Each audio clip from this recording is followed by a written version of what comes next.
All right, everybody, it's Chuck. Welcome back. Well, we're going to do something that I normally don't do, which is drive a half an hour away to do something, to do a test. But as part of that, because I did a poll on X this week, and basically I said, what do you want to see? Do you need more 12.5.5 Cybertruck? Do you need more 12.5.4.1 on the Model Y that has that, which was an actually Smart Summon improvement? Or do you not want anything because you're sick of my content? Well, the answer was, believe it or not, Cybertruck. Cybertruck being a smaller community, I was a little surprised that that won out. But it is also the only version with end-to-end neural networks on the highway. And I do think a lot of people globally even are interested in this version 12 highway stack and how it performs. So I'm out here with the cameras rolling. I do have, this is probably going to be two separate videos. Probably about a half an hour highway, city streets, kind of getting to this destination. And I'm headed out towards Jacksonville University. Anybody who lives in the Jacksonville area. But what I learned and what the second video was going to be about is something that, believe it or not, I didn't even know we had one in Jacksonville. Has anybody heard of a turbo roundabout?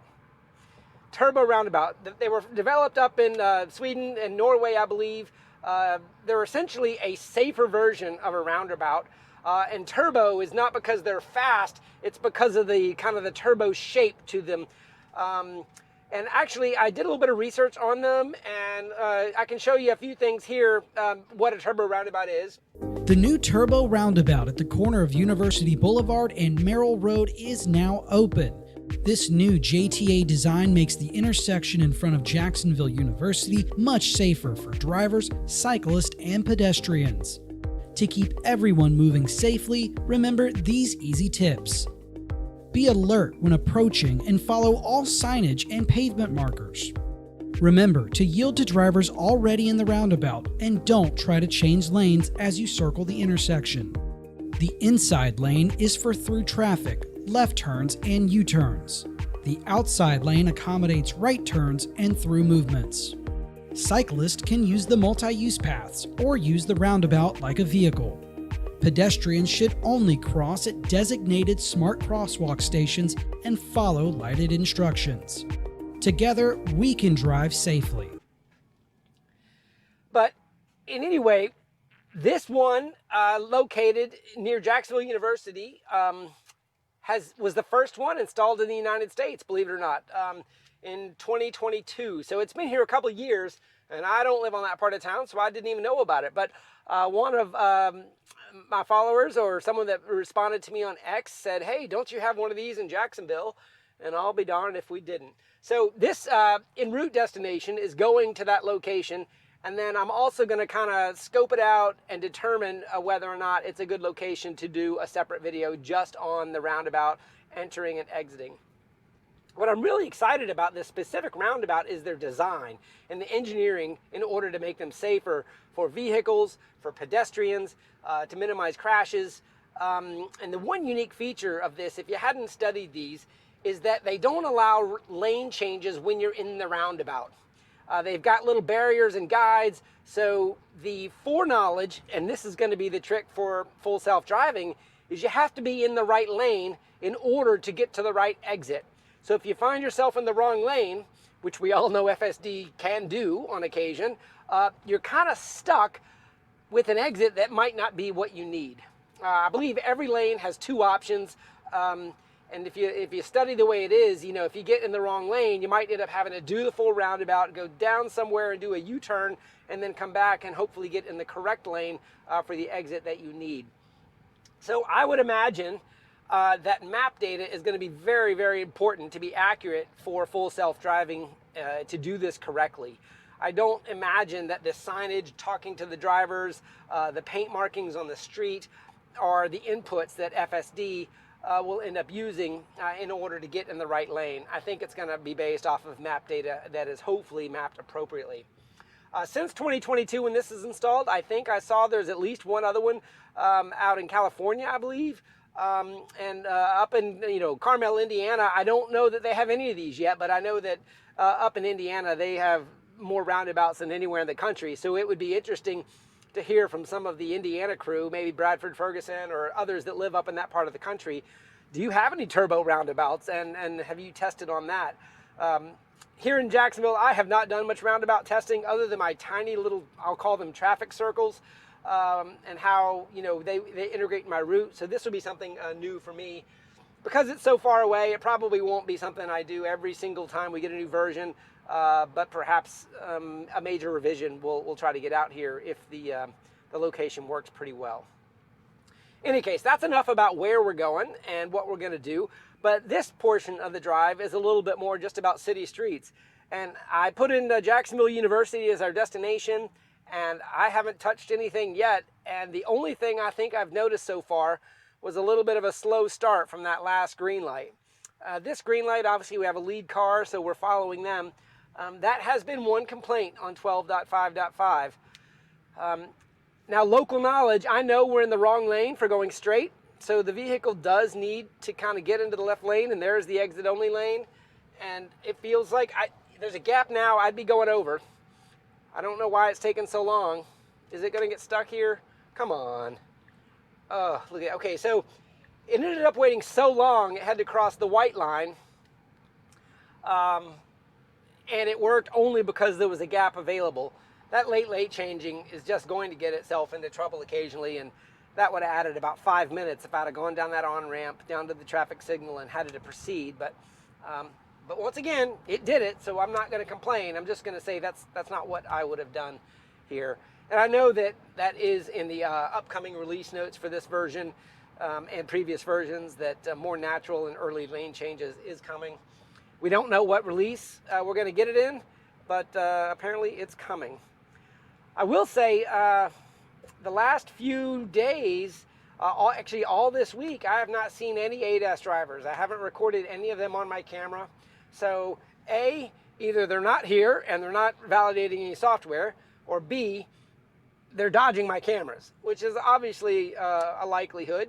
They could be doing that, but I don't think that's the case yet. Usually I get a sense when I'm driving around the neighborhood, checking on my bees or you know, walking or things like that. I see the vehicles around, whether I'm recording them on my turn or not. So I think perhaps we're in builds right now and they're just not validating anything at the present time. Okay, so this on-ramp is the end of city streets basically. As soon as we accelerate up here, and I'll open this a little wider, we're jumping onto Interstate 95, and we're doing this little spaghetti intersection again where on one of my first impressions drive, we actually had a little bit of lane drift into a white painted area that the vehicle should not have been using as drivable space. I don't know if this scenario is going to get us in that same lane for a repeat, but we'll see. It's about 9:53 a.m. here, so rush hour is over. Most everybody that's heading into an office environment is already at work. So we shouldn't be stop and go traffic here. We should just be regular traffic flow. And this lane it can't stay in, so it does need to at least get one lane over. There's the blinker. You got the red on the signal. Is it going to accelerate to do it? There we go. It felt like it did accelerate a little bit for that lane change, which is good.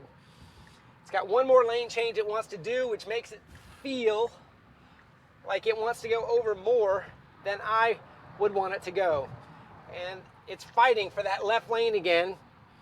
And look, see, it's drifting and it's crossing that white painted that time. I'm going to mark that because it basically crossed the painted line that it drifted over last time. It didn't need to work that hard to get over here into this far left lane because those lanes over there to the right go north on 95 also. This is map data, this is local information. For some reason, the planner had that left lane marked and it just had to work its butt off to get over here. Unnecessarily and arguably dangerously crossing that white painted area. The reason I didn't disengage in that white painted area is because it wasn't like a lane drifting scenario. It was going with intent for a late lane change, crossing the white painted area, and there was adequate time. Had it done any sort of where am I going sort of behavior, I would have disengaged for sure. But here we are on Auto Max, and I gotta say I'm kind of glad it's at 64. That is a good speed for this traffic flow we're in right now. And it got all the way onto I-95 North without me interfering at all. Other than perhaps the unnecessary lane changes that created some risk, but it did them safely, with the exception of the white paint. 0.3 miles, we're taking a right onto Union Street. So we're going to jump off of 95, jump back into city streets in a kind of a downtown environment. And this downtown environment is a little more kind of one-way streets and traffic signals. But you can see it's got to get its way back over.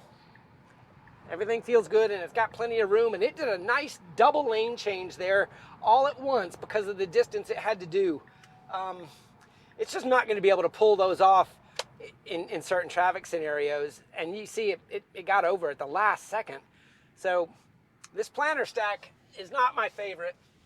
Most people complain about the speeds. In my drives, it's this planter that's probably my biggest complaint. All right, well, but intervention free, disengagement free, city streets to highway, back to city streets, and yeah, you can't complain. Kind of a good view here of the view, and you notice how there's actually two vehicles in front of me, but the vehicle is only showing one. Believe it or not, I thought it should have been able to show that second vehicle in front because it's a taller truck with a ladder on top of it that it can actually see. Oh, and look, it just showed up. That vehicle scooted up just a little bit, and it put an asset of a semi up there, even though it's not a semi. But that's one of the downsides of vision versus radar. I'm not advocating for radar right here. I'm just saying that is one of the downsides of vision, is it doesn't have the bouncing underneath the vehicle in order to see vehicles in front that we used to be able to have. Maybe a high definition radar could do that. I'm sure it could. And we'll just have to see what Hardware 5 is going to reveal. Okay, lane changing here, nice and safe. Didn't see any issues there. So next week, today is the, what are we looking at today? I'm looking at my watch. Today is the 4th. And I'm heading to LA on the 8th for the We Robot event, the Robotaxi event on October 10th. Wow, did it come quickly. And there have been a lot of invites going out to folks that perhaps didn't expect them. And a lot of folks that really wanted them didn't get them. Sorry to say that that's the case too, but I'm really proud to get to go. I look forward to seeing everybody there. If you're one of the guys or girls that watches my videos and you see me there and you watch my content, or you're interested in the things we talk about here, come up and say hi. Let's take a selfie together. I'd love to have pictures of all of you, and we'll post them on social media that, you know, we all got together. We don't get to do that very often, and when we do it, let's not miss the opportunity to meet each other. I often talk about the Tesla family as a whole bunch of cousins that I don't get to see very often, but you get to go a couple times a year and meet the extended family. That's kind of how the Tesla, the group, feels to me. We also had some other Cybertruck news that is actually kind of big news, and it happened this morning. If you were on the reservation list and you put down a reservation for a Cybertruck back in 2019 or 2020 or whenever you did, you are now being offered for non-Foundation Series pricing of $79,900 plus accessories and options that you choose. So the Foundation Series is now over for those that have a reservation. And I said it that way because I actually went to the website this morning to try to reserve a Cybertruck as if I was going to buy another one. And the website still says Foundation Series all over it. Maybe they're going to update that today or tomorrow, or I don't know, a few weeks, I don't know. But this pricing is specific to those that are getting emails from Tesla saying it's time to configure your reservation. And the non-Foundation Series is being offered. But probably the greatest news that we just weren't sure was going to happen was they honored the full self-driving price that was in effect when your reservation was made. Back when I made my initial reservation, it was $7,000. So that's great news too. You know, they didn't bump it up to, well, it went up to 15, remember, but then it went to 12, but now it's actually 8. So if they were to give you the current pricing, it would be $8,000 instead of the 7. So thank you to Tesla for honoring your commitment on that full self-drive pricing. And I think that is really, really good news for those that have been waiting on the pricing to come down to non-Foundation Series pricing.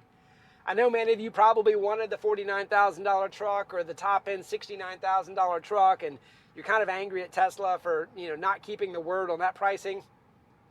That was 2019. We're in 2024. You could blame Tesla on not getting the truck out fast enough. You could blame it on COVID. You could blame it on wage inflation. You could blame it on supply chain costs. You can blame it on anything. But the fact of the matter is, nothing costs today what it cost in 2019. Whether you go from a loaf of bread to an employee or an engineer, or even just a switch, a widget, a windshield wiper, all of that stuff, the prices have gone up. So there was no hope of maintaining that pricing structure once the delivery timeline got extended as long as it did. That's my thought on it. Hey, listen, we'd all love to pay a little bit less, but when you compare the pricing structure of the Cybertruck with what you get to any other large truck on the road, it feels appropriately priced. I will say the Foundation Series was a little premium priced, but I also got a lot of other things with this truck that came with it. Full self-driving was included, power share was included, the other features with the wheels and the accessories in the bed, the trays on the center console, all those little things added up to a little bit of a premium unlimited premium connectivity is another thing to add into that. That all kind of softened the blow a little bit of the premium $20,000 I paid for this all-wheel drive. I wouldn't change it. I'm happy for those that waited, and now the pricing is here. I was kind of thinking it was going to be January, but from the emails I saw, it looks like they're delivering these non-Foundation series as soon as October, and we're in October, so that could be great news. Maybe a little bit of a fourth quarter push for Cybertruck, and get those Cybertrucks out the door. Some of the VIN numbers posted with the recall that has come out on the rear view camera, and things like that. It looks like we're kind of in the 30 to 35,000 Cybertrucks made to this point. So maybe Foundation Series made it to around 40,000 trucks, and that's a great number for the bottom line. If you're into the share price or the stockholders, that Cybertruck was able to get that much revenue to perhaps boost the margins on the truck and get them to profitability sooner. So that's just one downside there. Well, guys, we are almost done with this section here and jumping off on University Boulevard. And while I've been supervising this whole time, I haven't done anything. I really haven't even been worried about anything. Now, here's a little bit of a clover leaf with a little bit of a decel here. And I'm not familiar with this turn, so I don't know what to expect. But that deceleration felt smooth. Got a little bit of rain coming, it looks like. I don't know if it's supposed to rain, but I got some sprinkle on the windshield. All right, so now you see we got a yield and we're going right, so this is not a stop. We'll see if it chooses to stop. It feels like it's rolling and it's wide open. And now we're on University Boulevard. Wow. That was really good. Got something in the road here. Looks like an extension cord. I didn't feel like the truck did anything to kind of see it or observe it. Sometimes you hate to run over things in the street if you don't know what they are. Could be some metal or something sharp that could cut your tire, but the truck, I don't know. You can look back on the film. Did you see anything in the occupancy network there? I didn't.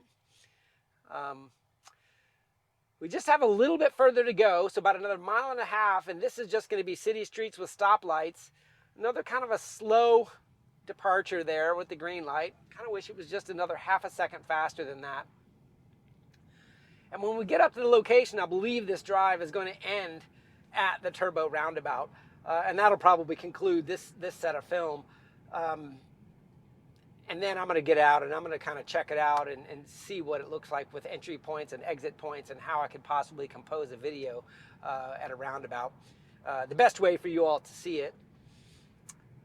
But I don't know. What do you guys think? 12.5.5, city streets to highway back to city streets. If I were to try to be critical and say what was the worst part, it was the planner in a multi-lane highway interchange section where there are multiple routes to get to one location. It did not choose the best one. I don't know how to fix that without a local layer that shows some sort of heat map of where vehicles go. We got a yellow light here. Do you see this? It was gonna, okay, I had to hit the brake there. Was going to run the red light. What a bummer to end of a great drive. Gosh, it was going to, it was going to run the red light. I saw the yellow coming. I didn't feel a deceleration. It wasn't like, and then it was red in plenty of time. So that was a unfortunate disengagement at the end of a great drive. And I don't know what to chalk that up to. Let's go back and look at the clip and see if it saw the red, see if the light was mapped, but it was clear as day to me. There was no bright sunlight, no nothing. It was just gonna go through it after it was red. That was not a yellow tweener scenario. It was yellow, yellow, yellow. It should have decelerated for that one. And I didn't even feel any indecision tugs like sometimes you get in these vehicles where you can tell it saw it, but shucks, come on, Tesla. I thought that was going to end perfectly. I don't know what to chalk things like this up to, guys. Sometimes I try to rationalize mistakes and say, why could that have happened today? Why is that different than every other day? Is it map data? Is it vision data? Is it the map versus vision fighting each other? That did not look like a new traffic signal, so I'm not going to blame it on that traffic signal is not mapped. Getting back into some of the arguments for this is the probabilistic nature of using neural networks end to end to solve this problem. It's just tough. All right, so here we go. Do you see the route markings here? This is the Turbo Roundabout. It's in Jacksonville, Florida. It was made in 2022. It was the first one of these in this country. That guy just broke the rules. He crossed the boundary there. Now we need to go straight. And now we're in the inner lane. And now you see how there's these barriers? And you're supposed to give way to anybody that's in the lane. And there we go. So it did a good job on the first time. And here we are at Jacksonville University at the end of our destination. That's the Turbo Roundabout. That's not the subject of this video. We're going to go ahead and wrap up here. I'm going to disengage and go into this parking lot. It was an amazing drive until the last mile where it ran a red light that it can completely see. That's very unfortunate. It was a great drive. So I'm not going to say the whole drive was a bust. I was sitting here talking about how great it was, and it just ended poorly. But that also means, guys, drive diligently, be careful, don't be complacent. If you're new to FSD with your first Cybertruck being your first Tesla, be careful, be ready for the unexpected. That one surprised me, and I did kind of an emergency brake at the last second because I expected it to stop, and it didn't. Any case, let me know what you think in the comments below. Hopefully you enjoyed this content, and we'll see you next time. Have a great day, everybody. All right, everybody. We're going to be heading back, and we're going to go through the Turbo Roundabout from this side, and then we'll go back to city streets and highway mode. I'm not sure if this video clip is going to end up making the reel, but I just wanted to keep going on the camera and show another one of these Turbo Roundabouts. Either one of these lanes will let us go all the way around. These curbs are kind of giving the truck a little bit of the most problem. It seems to be doing all the correct decisions, honoring cars into the traffic circle and waiting its turn, but it's sort of pretending like those curbs aren't there, or at least with the right priority. This one feels okay for the moment. A little bit jerky on the steering wheel, and it pulled right through. Don't cut the right. Okay, good. That one, it did that one just fine. So a little bit more training data, probably on the Turbo Roundabouts, just to kind of honor those curbs. Or maybe we need to crank up the priority on the curbs being a little bit more important than the smooth lane changes. Just some thoughts on that, but in general, I think I'm pretty impressed. So this is, it looks like it's about a half an hour back, combination of city and highway. I'll probably just collect some data and comment on things that seem notable. Enjoy.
as we're coming up on this city street joining the interstate, once again, it needs to be in the left lane, and it's just not there yet. And we got a little bit of traffic. There's a couple gaps, but it needs to be kind of getting over to the left lane.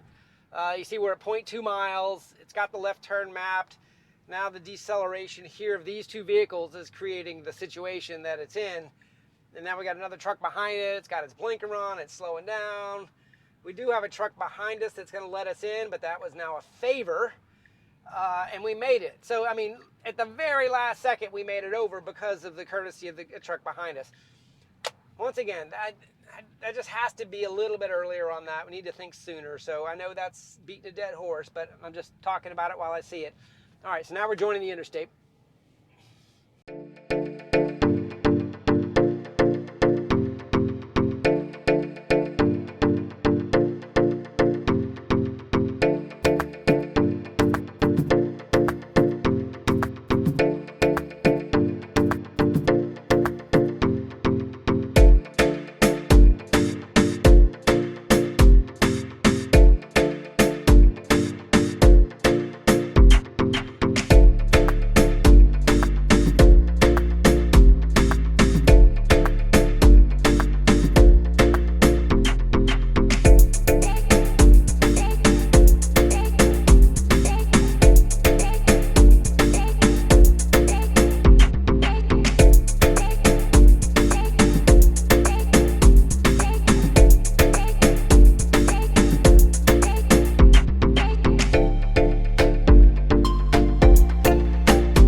Okay, we're getting close to the end of our drive here, combination of city streets and highway, but there's one more thing I want to talk about that's happened since we installed 12.5.5. Look at this watt hours per mile. I'm at 298, 305, it just bumped up. When the regen comes down, it's going to go back below 300. This is on a 21-minute, 12-mile drive. I'm getting around 300 watt hours per mile. Look over here at trip A. That's just the life of my truck. I've got 5,700 miles on it. I'm at averaging 422 watt hours per mile. Of course, that's multiple software versions since delivery back in March of this year. But I don't know whether or not the FSD driving technique is creating this efficiency, or whether or not the battery management system and the curves of the regen braking or whatever have just improved even further the energy consumption of the Cybertruck. But you can even see, and I believe this Sense Charge right here, that was the last time I charged it based off of when the this build was on. So you can see I've got 70 miles, basically at 334 watt hours per mile. That's really, really good historically for me. And, you know, I'm just going to give a shout out to the Tesla Energy team or the battery management software team. Whoever's creating the efficiencies that are continuing to make the Cybertruck get better and better efficiency, good on you. Maybe it's just the FSD braking technique, better use of regen braking, but I thought it was worth pointing out, maybe even a highlight clip. Finishing up with this unprotected left drive here, left turn here on this drive, city streets, highway mode, combination with the turbo roundabouts. I would say really pretty good. There were definitely a few blemishes in there. You can look at those clips if you want, and I'll post those also on X. Let me know what you think. You appreciate this content? leave me a like or a subscribe, or just let's chat about it if you got some feedback. Anyway, have a great day, everybody. We'll see you next time.